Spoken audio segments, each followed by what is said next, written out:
friends. I am Jill Griffin, the host of the Career Refresh, and today we are talking about being real. It makes me think of that book, The Velveteen Rabbit. Did you ever read that, even as a kid or adult? It's such a beautiful story about how love makes you real. But we're talking about realness through being real at work. And what does that mean?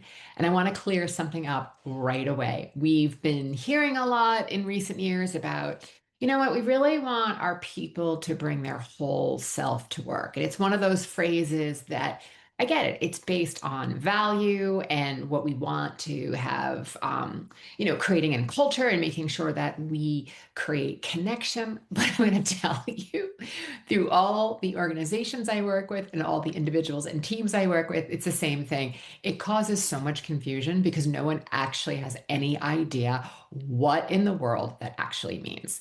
And in the absence of a definition provided by your chief talent officer or your HR, your head of HR, or if you have a cultural committee, without having that, people always swing too far, right? It's like barbell. There's very few in the center. We're either in the complete oversharing, over emotion. All of a sudden, it feels like a therapy session, or we're in the other extreme where things are really sheer and steely, and it's really hard to read because people are trying to keep it real, but they're not really clear in how to weave it through the wall of professionalism. And basically, then no one moves. No one gets anywhere. No one gets to know each other. No one gets to understand the challenges. And in both extremes, you're costing your team and it's completely avoidable. So, we're talking about the realness factor today, what it actually means to lead authentically, and how to create an environment where your team can bring their best, but also most honest selves to work, right? We want it to become a place where people are connecting, but not being boundary free, right? There still should be some swim lanes and guardrails as to what we're talking about within a workplace, because it's work, not necessarily friendship. And that we want to make sure that we're navigating this so that everyone feels like they can feel participatory, but also feel like they're not being put upon. All right. So let's dig in.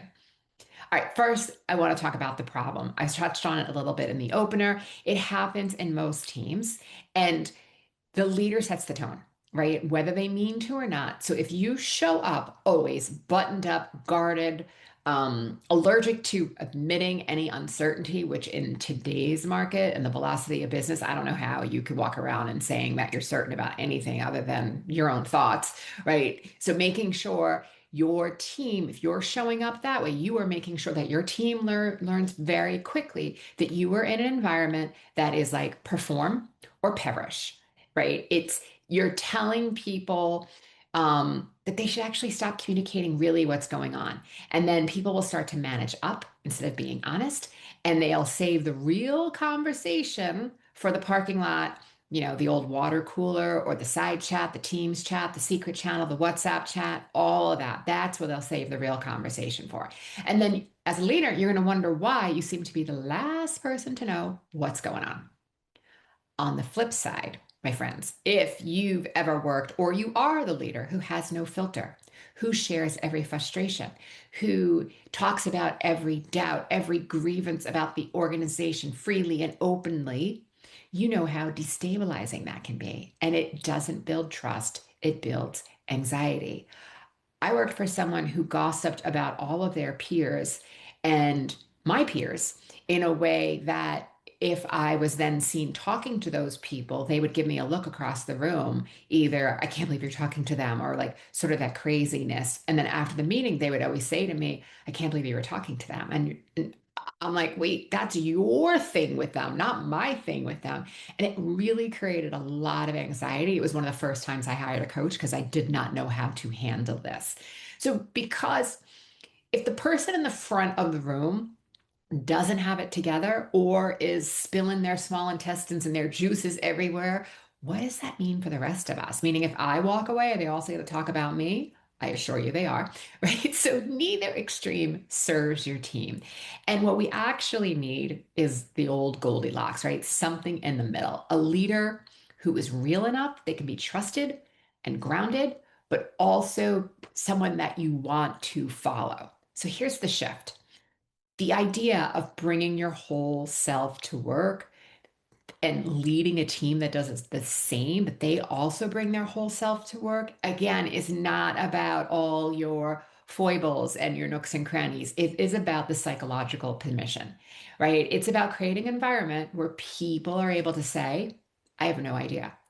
Let me tell you, I was in a training last week with a bunch of entrepreneurs, a lot of very impressive people in the room, and it was an AI-based training.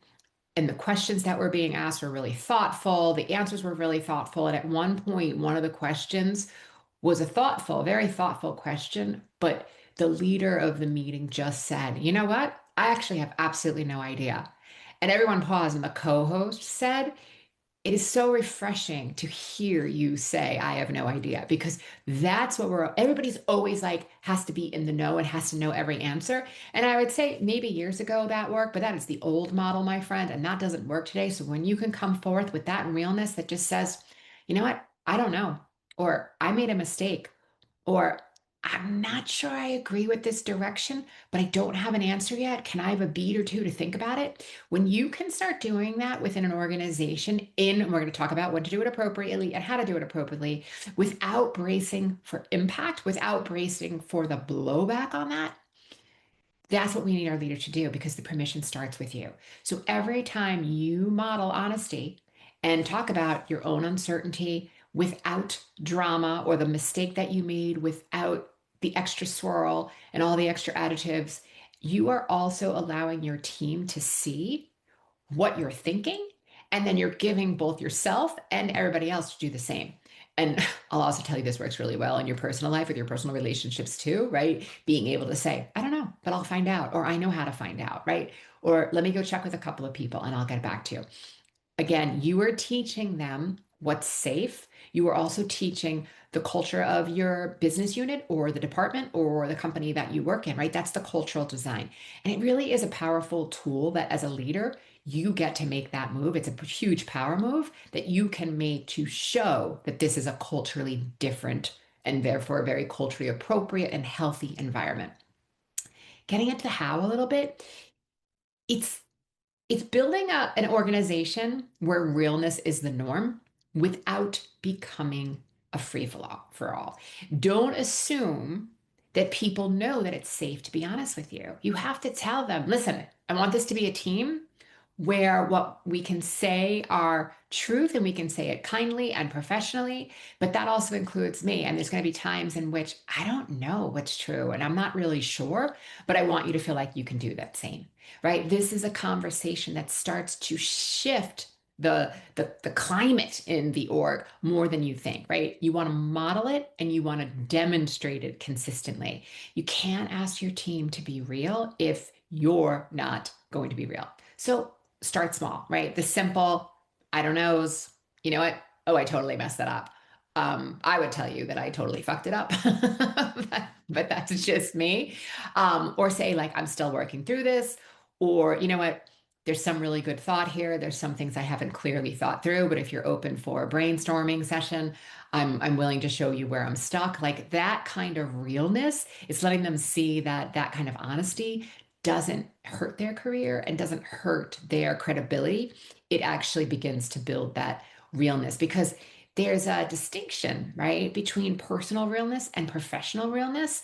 And that bringing your whole self to work doesn't mean bringing every emotional and personal struggle, unfiltered opinion on every interaction. It means being honest with your perspective, your genuine where you're investing, you're also showing that you're real and you're not necessarily sharing your entire life story. It helps your team understand the difference, right? It's okay if there is something going on that says, you know what, I've been feeling really under the weather. This is not my best week. Something simple like that, right? If you're the person in it, or saying, you know what, I am having a really tough time this week. I have a lot going on outside of the office. You don't need to say the word personal unless that feels right for you. I have a lot going on without and outside of the office. So just letting you know that I might be a little bit slower to react. I might be a little bit delayed. it's all being worked out, but that's where I'm at. That's the kind of thing that we're talking about. That if I worked with people who were able to say that, I might say to them, do you want to talk about it more? I may be able to hold space for them. I might also respect the boundary and not say anything at all and just say, like, all right, I'm sending you good thoughts and let them know that I care and that I heard them, but I'm not the mother, the doctor. I'm not here to solve that for them. Creating that kind of regular space for honest conversation, we're not just talking about in one-on-one statuses, right? Because that becomes a status, but there, when you're having check-ins with people, dropping by their workstation, taking a walk together, going to the micro kitchen and getting coffee if you're working remotely, asking, a colleague if they could stay for 10 or 15 minutes after the team's meeting and you can continue. That's where you're actually, as a leader, being able to check the temperature. And as I say, also, there's culture and climate. Climate is going to come and go and change based on whatever's going on within your particular business or the marketplace, but your culture has to be solid. And that's the temperature, really seeing what's going on with people and saying something, as simple as, hey, what do you need that you're not getting? Is there anything in your way? Is there anything you need me for to move out? Is there any calls you need me to make for you? Right? I'm not here to carry your backpack. I'm not here to do your job. But if there is an obstacle or a block in the way that I know that I can make a call and easily start to loosen it up or, get the system flowing again, I'm definitely going to do that. But I won't know unless I'm having a time to ask and then someone is feeling comfortable enough to tell me, yeah, actually, I'm not getting breaking through over there and I can use a little bit of help. All right. So that's what you do when you're leading a team. What about your peers? What do you do with your peers and your other leaders within the company? Or, if you're a service-based organization working with clients, what are you doing there? And I want you to really think about the problem can get complicated because it can get political. Being real with your team and your direct reports is one thing, but sometimes being real with your peers or other leaders at your level well, it's going to require a different skill set, but it can also get a little sticky because you're not just leading here, you need to navigate. And there are always going to be competing agendas because it's work, not a hobby, right? There are political currents. There are cultural and climate issues. Again, I mean that within the organization. So there are people who will take your honesty and use it against you strategically. We know this, right? We've seen enough villains in movies and in real life to know that this is it. There are people who may want to see that they feel like there's only one promotion and they want it to be them, right? So they may want to see themselves win over you. And there are people who might desperately just need to see you as a peer be real and not because you're performing perfectly, because they may have forgotten what it's like to be in a real environment where we can just be.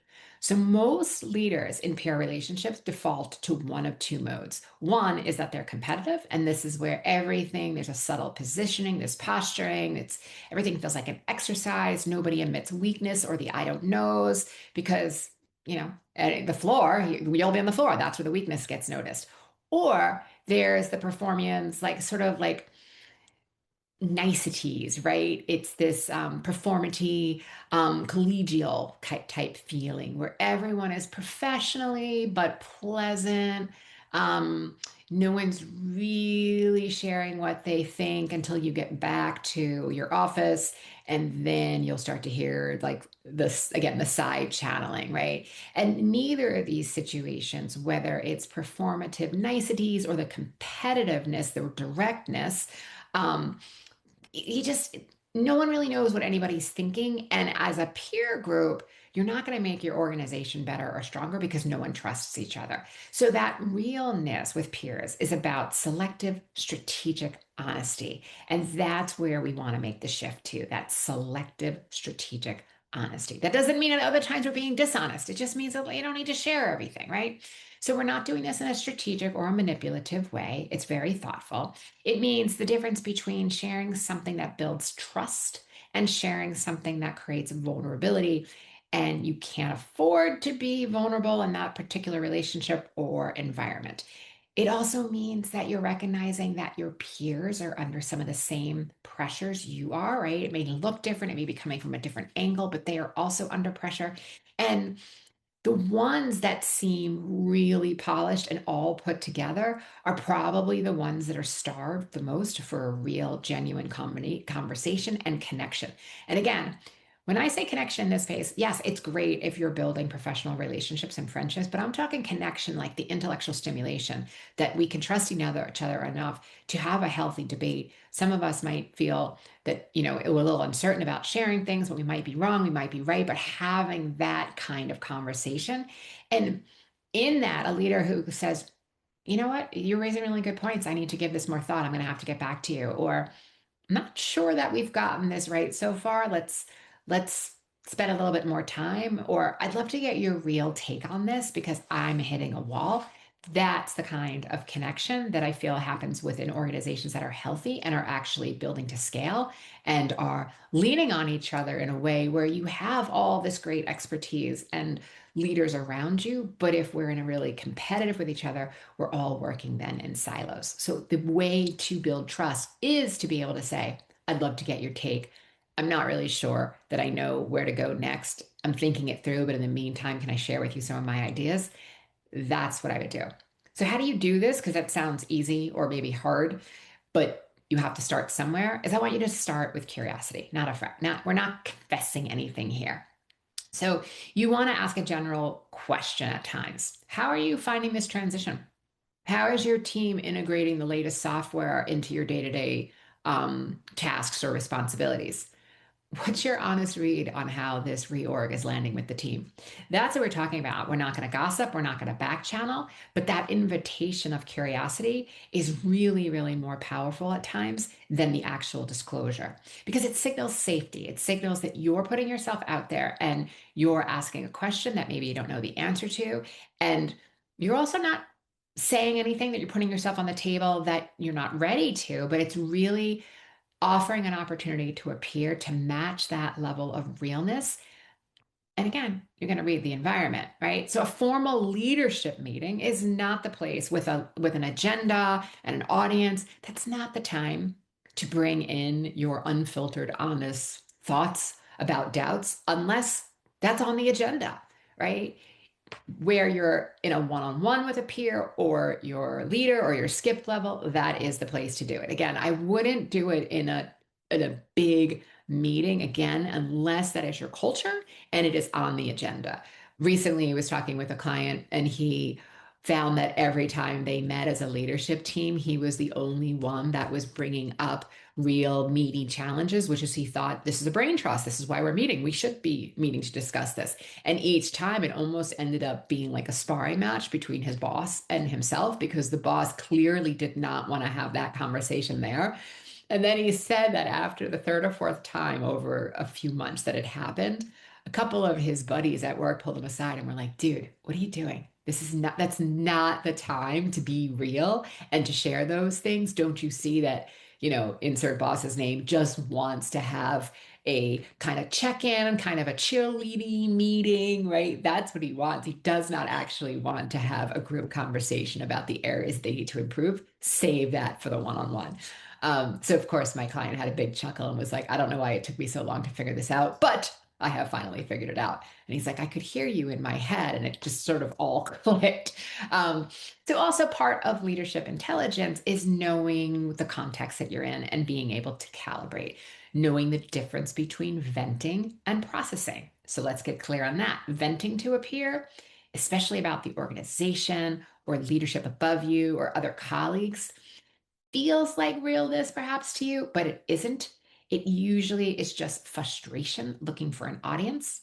Whereas processing is different. Processing might sound like, I'm working through this and I feel like I'm leaning towards a decision, but I'd really value your perspective, right? One builds trust, the other, well, it creates risk and creates a discomfort, right? So build 2 or 3 peer relationships that you can really rely on internally where you can start to have this realness factor.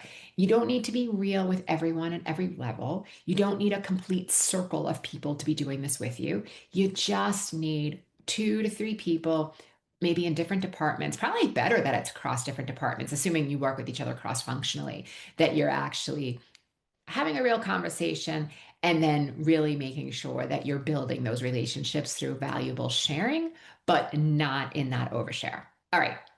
The third section of being in real is exactly that, realness without the oversharing. Where does it live? Because look, everyone hearing that, bring your whole self to work, or um, Brene Brown, who I love, talks a lot about vulnerability in the office. And it kind of gives people a little bit of a panic, right? How much is too much? So I'm just going to give you a really simple reframe to put it through. Realness at work that I'm talking about serves the work and the relationship. Oversharing serves the sharer, either because it's funny or because gossip is a currency, right? That's what are you helping the greater good, or is it all about the individual? If you admit that you've made a mistake and it helps the team learn and build trust, that's realness. If you're processing your anxiety about the position and this upcoming merger and the impact of AI, right? It's all me, I. You become the opera singer again, right? That is where it leaves your team feeling less confident. Your peers feel a little shaky. That's the oversharing. So when you tell your peer, I'm not sure if I'm making the right call. I'd love to get your thoughts on this. Realness. When you download every frustration about your client to a colleague who now has to carry that burden of all of your drama, that's oversharing and it's gossipy. So ask yourself the question before you share anything real. Ask, who does it serve? If the answer is honest and it primarily serves you, your need to process, your need to be understood, your need to release pressure, your need to gossip a little bit, you got to find a different outlet. That could be a coach. Hey, like me. It could be a trusted friend outside of work. Maybe you need to journal, maybe a therapist, someone, a mentor, all valid, but all of those, there are better containers for you sharing that kind of information than processing with your team and your peer. Your job as a leader is to make sure that you're sharing in ways that the people around you can do something with the information. They can feel safer, maybe more trusted, more capable, and then all being clear that this is the challenge we need to work through because we're not clear. That's the line. So stay on the side of it. That's the realness factor, right? That becomes one of your most powerful tools in leadership identity. And let's talk about the other side of it. If there is someone around you who you find is constantly crossing it, because it happens, I was working within an organization and there was one individual who was always sharing about how hard everything was. And it was really putting a burden on the team because most of the stuff they were sharing was external to the work and therefore had nothing to do with the people they were sharing with. And it just, people don't know what to do with that. So, a direct report turns every one-on-one into a grievance. If a peer turns every meeting into all the reasons why this won't happen and that they're tired, they didn't sleep, their kid is up all night, right? Like all these other types of it turns into a grievance session. We're not talking about not being kind because I'm going to give you scripting. Or a peer who constantly downloads all their frustration to you about, even the work, even if it is about work. That is where we want to make sure that someone starts to sharing in that way has moved from honest into maybe feeling victimized and they're not necessarily processing anymore. They're oversharing. So here's what I want you to do without causing any additional harm or making the person feel rejected. If it's a direct report, say, listen, making them know that you care about them, but you also have a responsibility to redirect. So you might say something like, hey, you know what? I hear you on this, and I want to make sure that you're getting the right support. Some of what you're carrying goes beyond what we can work through here. Have you thought about talking to someone in HR or talking to someone who specializes in this? Right? That's how you're pointing out to them that we're in one container and they need to take that conversation to another container. If it's a peer, and you don't manage them, but you're finding that they're an energy vampire on your time and energy, you might want to say something like, listen, friend, I want to be a good sounding board, but I also want to be honest here. I'm not sure I'm the right person to help you with this one. Have you talked to a coach or your manager or HR? Again, it depends on what it is, but you're staying clear and kind because clear is kind. And when it's becoming a pattern, you want to name it directly without making them wrong. Listen, I've noticed our conversations lately have been pretty heavy and I want to check in with you. Are you getting what you need? I want to make sure that you have the support around you, right? It shifts the frame from like, we're not saying like you're too much to, I want to make sure that you're being properly taken care of. So there's a through line to all three of these, right? We redirect with care, not with rejection. You're not closing a door, you're pointing them in a different direction. And that's the distinction, right? When it's handled well, that's the realness factor in the moment. And if you're being honest, you're being kind and you're protecting the relationship, but you're not letting someone or something take over into a place that the container was never designed to hold, right? I can't carry your backpack at work, right? I can't carry your stuff. It has to be about the work. I can hold space and I can gently guide you towards where I feel like you may need help or guide you to another area. So, this again, just to close out, this bringing this whole person to work, your whole self to work, we don't want it to slip into chaos. This is really where we want to remember you as the leader first. It's your invitation to lead, to make sure that you're leading honestly with humanity and making sure that you're doing it in a way that can help others feel safe. Because when you got this right, that's what you're modeling. You're modeling that realness, you're creating space for the team, you're building relationships. This is where conversations can really connect and we can really work through some of the challenges and obstacles in front of us. And that's when things start to shift because people stop performing and they start collaborating and contributing, right? Problems tend to then surface. We get to build trust, right? This is what we're talking about. Your leadership identity is built when we are being honest, when we are bringing our, honest, occasionally imperfect human being, the selves that we are. It's going to show up in every day. But when we choose to lead from a place of this realness, you start to really lead in a different way. And it's going to feel really differently for you too, in a way that you're going to feel the impact that you're making. That person, that's the person that your team has been leading for in what I call the next era of leadership. So, the challenge for this week is I want you to pick one of these that's calling you. If you're the team, having conversations this week where you model realness, right? Own something, admit something, ask something real, notice what opens up. For your peers, reach out to a peer one on one and ask them how they're doing with something and maybe something that we know is hard or a challenge on deck. Just ask, see what happens, see how they're doing. And for yourself, the next time you're about to share something, ask, does this serve the work and the relationship or does it serve me? Right? Let that question be the guide because that's where you want to be leading and making sure in the next era of leadership how you're showing up. All right, friends, if this episode resonated with you, share it. Share it with someone in your life who you think has been hiding behind their armor or is dealing with people in their organization who are oversharing and they could really use some guidance. I'm guessing this could help them and they need to hear it. As always, email me hello@jillgriffincoaching.com. I want to hear your questions, your comments. I love hearing from you. It's a great part of my week when I get to open those emails. So until next time, friends, be real. Bring that realness factor to work. Be intentional and always, always, always be kind. All right. I'll see you next time.